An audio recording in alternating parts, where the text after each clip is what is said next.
Hello, I'm Maria from the Richardsons Homeschool Life. I thought I'd come to you today with a quick vlog and just show you an update on how Hoppities is going.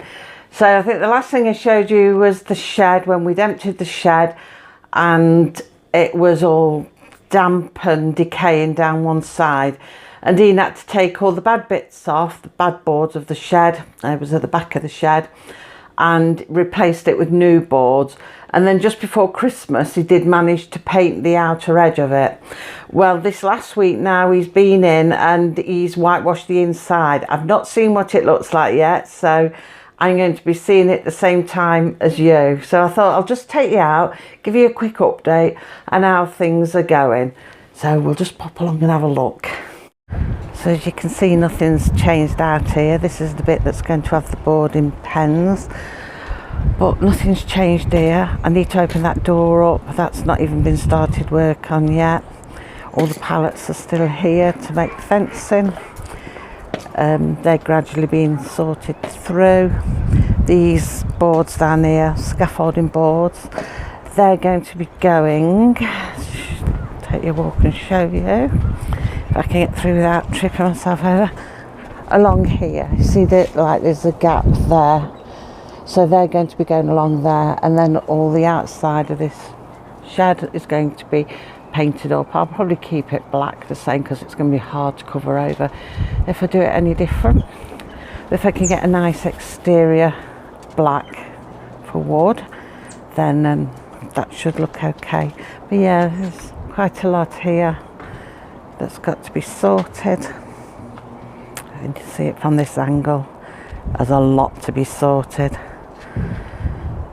Well, it's very gusty today. You can probably hear the wind. So we'll just go inside and we'll have a look what it's like in there. Oh yes, this is looking a lot different. It's looking really bright. I think it's taken him a couple of big tubs just to whitewash it out. I mean, it will get painted again. Now, the last thing I did say to you was that I'm going to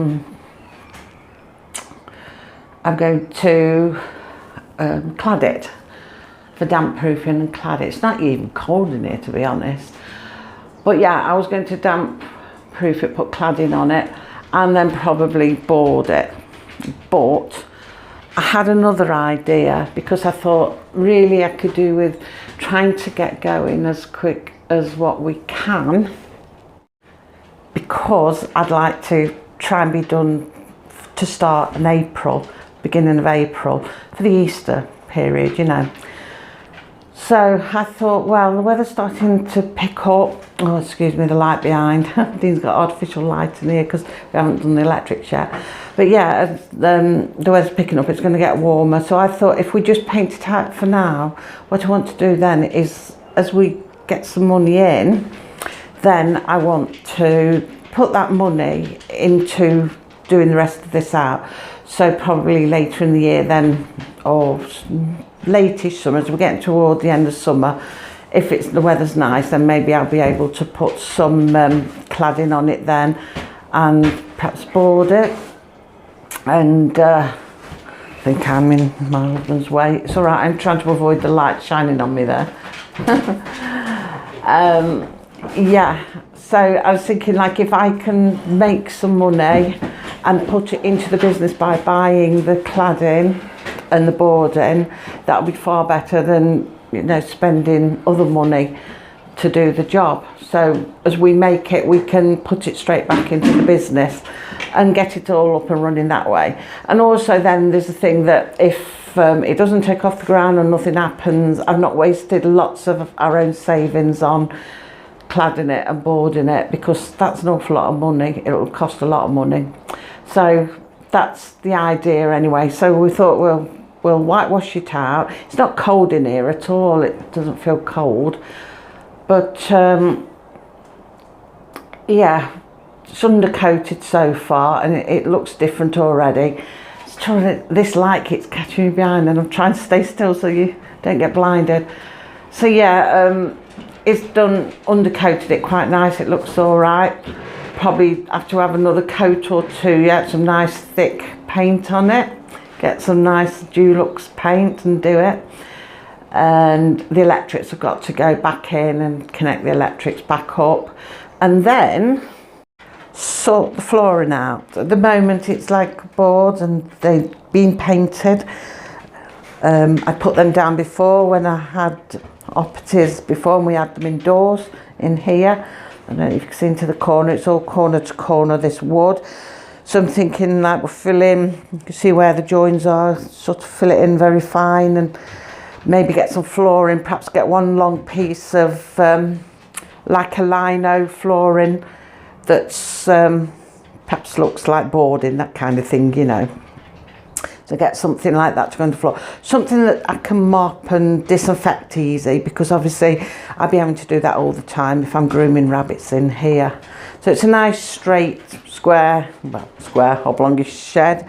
So there's no nooks and crannies, it'll just take one good long piece. Still got some few bits to clear out in here. Dean, I think, is going to put the fridge into his shed. Got some of my son's stuff in here that he needs to move. I got one rabbit pen down there that I had bought for operatives, because the idea was put them in these little cages while they're in there waiting to be groomed, and pamper them a little bit then. That's the door that I want opening, so it will lead directly outside onto the operatives rabbit court where the boarding will be, and that will then be fenced off so dogs or anything can't get into it.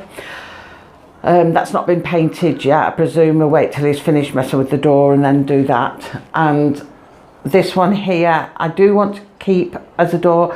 I mean, once before we opened that door up and we shut this one too, but then we reopened it again to use it again. So I'm thinking it would be a good idea to have the two open, so you've got access in and out. And should anything arise, you know, like previously where you're having to have one way in and one way out of shops and things like that, I've obviously will have the two doors to be able to do that. Plus it gives me more fresh air in summer, because in summer it does get very hot in here. So yeah, quite pleased with how it all is. It's coming on nice. It will need another couple of coats. That wind is so strong I can feel it blowing the back of me. Don't know if you can hear it.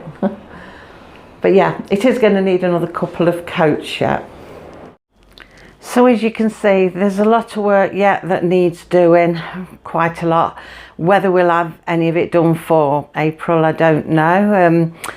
We would have got a lot more done this month, but obviously because of Dean's mum passing away, he's been doing other things as well. So it'll probably be more work done on it, probably in February and beginning of March. But it was like saying to Dean, I says, I don't mind if we just get half of it up and running for now. You know, if we got the boarding part up and running, because if he can clear all of those pallets, I mean, he's supposed to be making fencing down the front, and it's difficult to make fencing at the moment because his workshop isn't big enough to put everything in there, and he can only do one of them at a time in there. And he's in all the dust and everything then. He prefers to sort of be at the top of the garden, get the tools out and work at the top of the garden. And that suits him better. There's more space and it's outdoors, you know, more better dust-wise sort of thing. So yeah, there's all that. I don't know where all that's going to go at the moment. Got to do that. We've got so many jobs. The garden needs sorting out as well. I won't take all that white netting off and get some fine mesh, although the fine mesh isn't a hurry for now. I can do that when I'm ready to put plants in, just before. But there's some areas I need to sort out. I need to sort the parsnip area out, and I need to sort out the Brussels sprout area. So I've got all that to do as well. But one job at a time. There's only like the two of us. And on top of homeschooling and running a house as well, it's an awful lot of work to do. I can see why people take other people on to help them, but we've decided we're going to do this ourselves. We might be a bit crazy. But yeah, it will get there, it will get done. Obviously the weather's against you as well at the moment, because you can't go outside like you normally would, and the days are short, they're dark, and you only get so much daylight, and if you're lucky enough to have those few hours of daylight dry, you can only get so much done. But yeah, he was earlier in the week, he was painting out the shed, and like you've seen, he whitewashed it, and he did that on a day when it was raining and he couldn't go out to work. So it's looking all right. I'm quite pleased with it. It's certainly looking brighter, apart from the light as well that he's put in there. But we're going to get some more lighting back up in the top. We did have a light each end of the shed, so we're going to get some more wired in and put that up. The initial wiring's there. He's just got to connect new wiring back up to it. That shouldn't be a problem when he's ready to do that. The doors are a bit more of a problem because he said one's warped a little bit, and he might have to look at that. And there's a little area, he says, on top of the shed roof where he put some felt on, and there's a little gap, and he thinks there's a bit of damp coming through. I can't feel it because I'm not tall enough, but he says he can feel a little bit of damp. So before he paints any more onto the inside of the shed roof, he's going to bitumen that area. But it means moving some of the pallet wood, because some of that's probably in the way for him to reach up to it. So there's all these little things to do, and then I think 2 more coats will do that. He says another good thick coat will really look good, and then just a finishing coat to finish it all off. I'm quite impressed really how warm it is in there, because I was thinking it'll be bitter cold, because the last time I went in it felt cold and damp, but that was back in December, I think it was, end of November, December, so it was getting quite cold then. But yeah, although it is mild at the moment, we seem to have more mild days than we do cold ones nowadays. But yeah, anyway, we will have heating in there anyway, so it's not a problem too much. So I'm going to see how it goes. And like I said, we'll get some money by from doing the boarding and the grooming. And that will then pay for the jobs we want doing in the shed, you know, the cladding and boarding. Unless, of course, you know, we're fine as we are and it doesn't become a problem, we won't bother then. We'll just paint it out like you would a room in your house. We'll keep on top of that, but we'll see how it goes, because I can't see the point of throwing good money away, because it might not work out for one, might not get the money to warrant running the business for too long, you know. I know you have to give it time and give it up to a year, but you get some idea of which way it's going to go during that time. So it's worth waiting, I think, and seeing. So that's where we are with Hoppertys at the moment. Quite a lot of work to be done. We're hoping to open at least the boarding part by Easter, and not long after have the other bit up and running. So we'll see how we go, and I'll keep you updated. So that's it for today. That's why I wanted to show you an update so you can see how it was all going. Like I say, I'm not sure when you'll see me next. You just catch me whenever. Just, you know, subscribe. How's that? Subscribe. And press the notification button, because you'll definitely catch me at some point then. When you press that, I'll pop up. So yeah, I shall see you now next time I'm on, which shouldn't be too soon. So bye for now, and take care everyone.